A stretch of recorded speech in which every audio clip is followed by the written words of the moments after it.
Hey guys, Henry here. Today I'm going to be making pumpkin brownies. For this recipe, we'll need 3/4 of a cup of all-purpose flour, half a teaspoon of baking powder, half a teaspoon of salt, 3/4 of a cup of butter, 1.5 cups of sugar, 2 teaspoons of vanilla extract, 3 eggs, 1/4 cup of cocoa powder, half a cup of semi-sweet chocolate chips, I unfortunately only have the Nestle brand, half a cup of pumpkin puree, half a cup of walnuts, which we're going to ignore because in my opinion, walnuts ruin desserts, 3/4 of a teaspoon of cinnamon, half a teaspoon of ground cloves, and half a teaspoon of ground nutmeg. I started off by adding my flour, baking powder, and salt to a medium-sized bowl. I was supposed to whisk that together, but I somehow forgot.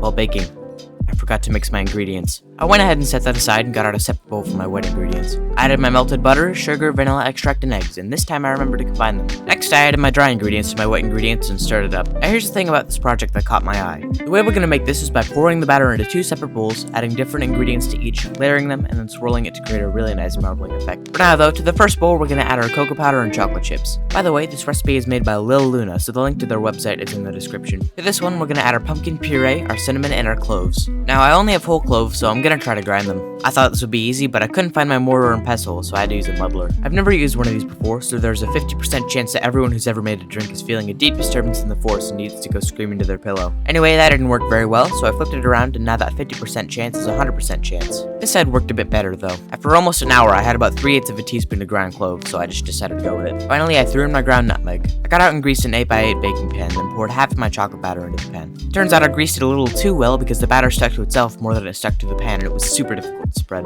Fortunately though, I was able to cover most of the pan. I then poured half of the other batter in. I added dollops of the remaining batter, then swirled it around with a butter knife. It made a very smooth and visually pleasing pattern. It was very fun to do. I then placed it in the oven. While that's baking, let's talk about brownies.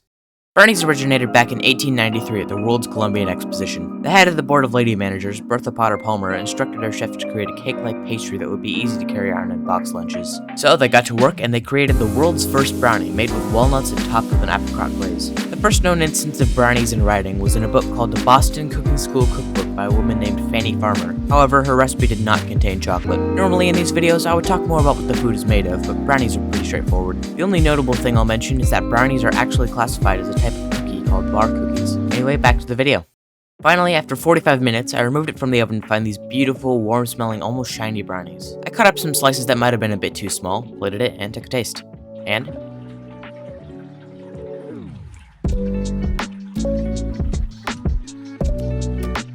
dang, that's really good.